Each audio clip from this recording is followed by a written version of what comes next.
O raciocínio é simples. Se a religião X tem a lista de regras mais correta, obviamente essa é a religião de Deus, e só será salvo quem estiver ali, já que entre as regras listadas está a regra de estar ali. Parece familiar a você? Será que eles ensinam onde você está na congregação cristã no Brasil, que aí é onde a pessoa deve estar para ser salva? Será que é isso? Você me responde. Pensar assim é um terrível pecado. É usurpar a Deus o direito de salvar com base na suficiência completa do sacrifício do seu Filho na cruz, de Cristo. É dizer que Cristo não seria suficiente para salvar se um fulano não tivesse criado uma religião no ano de 1900 e alguma coisa. É também dar ao ser humano uma participação no crédito da sua salvação. Porque se eu fui alguém que seguiu direitinho as regras, não faltei um dia nos cultos da tal congregação, salva de palmas para mim. E algumas palmas para Cristo, né? Porque eu estarei salvo por causa da minha perseverança, do meu esforço. Ora, acreditar que somente na congregação cristã no Brasil que você frequenta é possível ter a salvação, é negar que a nossa natureza seja tão vil que ainda poderíamos encontrar algo na nossa natureza carnal capaz de seguir regras e mandamentos. Tentar falar assim é dividir a glória de Deus com homens, com uma organização. E o que é mais perverso é fechar o caminho a Cristo para alguém que não tem acesso a essa congregação. Será que você é cúmplice de um pensamento assim? Uma religião que estabelece algum fundamento de salvação que não seja o próprio Cristo, seja esse fundamento uma lista de regras ou a necessidade de ser membro dessa religião, uma religião assim não é de Deus. Não é de Deus, ainda que tenham pessoas ali que sejam realmente convertidas, mas o sistema não é de Deus. Porque ninguém pode pôr outro fundamento além do que já está posto, o qual é Jesus Cristo, escreve Paulo em 1 Coríntios 3,11. Quando é que foi posto o fundamento sobre o qual você alicerçou sua fé? Se foi há 2000 anos, é o mesmo fundamento sobre o qual os cristãos convertidos ao longo dos séculos colocaram sua fé. Mas se for um fundamento que teve uma data de fundação posterior, não é um fundamento colocado por Deus, porque ninguém pode estabelecer outro fundamento. Em João 3,16, nós lemos que Deus amou o mundo de tal maneira que deu seu Filho unigênito para que todo aquele que nele crê não pereça, mas tenha a vida eterna. E o que você está dizendo aí? Para que todo aquele que não faz tal e tal coisa, ou que não pertence, ou todo aquele que pertença a determinada congregação não pereça? É isso que está dizendo aí? Não, não é assim que está. Diz apenas para que todo aquele que nele crê, que crê em Cristo, não pereça. Não para todo aquele que frequenta um determinado lugar de reunião. Não é isso. O apóstolo Paulo escreveu uma carta aos crentes da Galácia, os quais afirmavam que para ser salvo era necessário não apenas crer em Cristo, mas também guardar a lei, ou seja, praticar determinadas obras. A eles, Paulo responde assim: ó insensatos Gálatas, só quisera saber isto de vós: recebestes o Espírito pelas obras da lei ou pela pregação da fé? Sois vós tão insensatos que, tendo começado pelo Espírito, acabeis agora na carne? Gálatas 4, 9 a 10.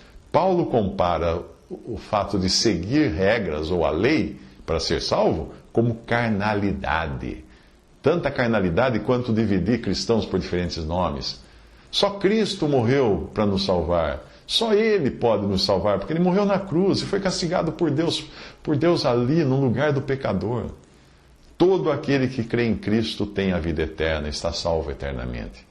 Isso não depende do que nós fazemos, deixamos de fazer, mas do que Cristo fez. Isso não vem de vós, é dom de Deus, diz Efésios 2,8. Portanto, a nossa salvação depende exclusivamente de Cristo e da sua obra. Não depende de nós, não depende de igreja, não depende de templo, não depende de pastor, não depende de profeta, não depende de nada. Se dependesse de qualquer coisa dessa, a glória não seria de Cristo, não seria de Deus. Se dependesse de nós, da nossa fidelidade, não seria de Cristo, seria nossa glória. Mas graças a Deus, que nós, pecadores, sempre propensos a pecar, Cristo quis nos salvar e toda a glória vai para Deus. Quando um pecador vem a Cristo arrependido do seu estado pecaminoso, isso só acontece por obra do Espírito Santo no seu coração. Pois é o Espírito Santo quem nos convence do pecado, como fala em João 16:8. Então, pela fé, o pecador crê que Cristo tomou seu lugar na cruz, carregando o seu pecado, o pecado do pecador ali na cruz. E quando o pecador assim crê, Deus lhe dá a salvação que é completa, Deus lhe dá o perdão que é completo. Essa pessoa nunca mais perderá a sua salvação, porque é uma dádiva de Deus. Efésios 2:8. Nunca essa dádiva será tirada por Deus, porque os dons, as dádivas e a vocação de Deus são sem arrependimento.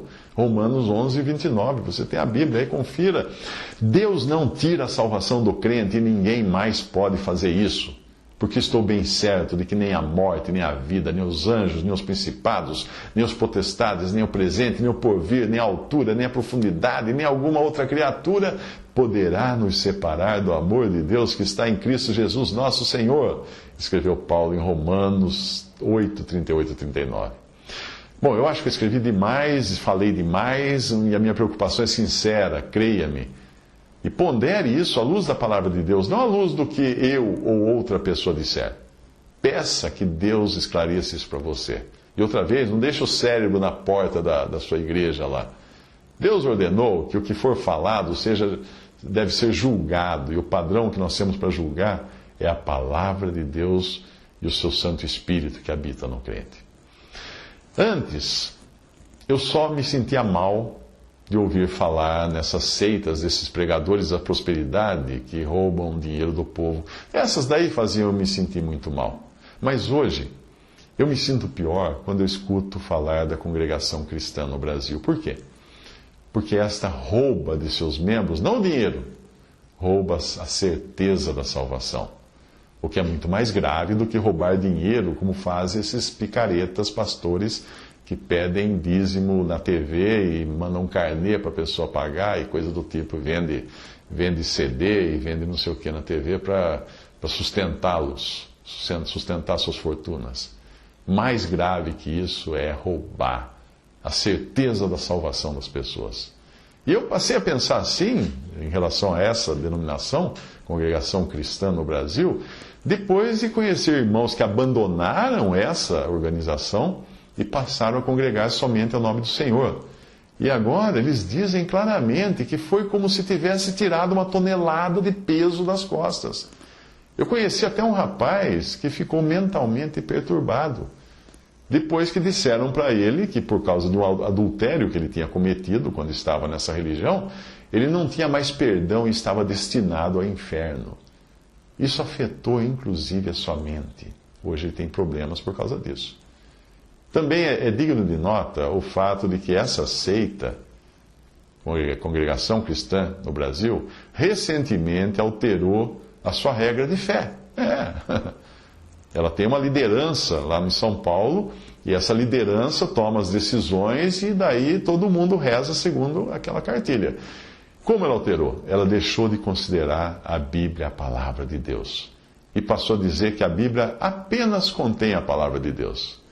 Isso fez até com que lançassem uma nova edição do seu inário, eliminando hinos que fossem contrário a essa nova heresia que eles adotaram, e também mudando o texto das últimas páginas do inário, onde ele fala das suas crenças. Mas a Bíblia é a palavra de Deus.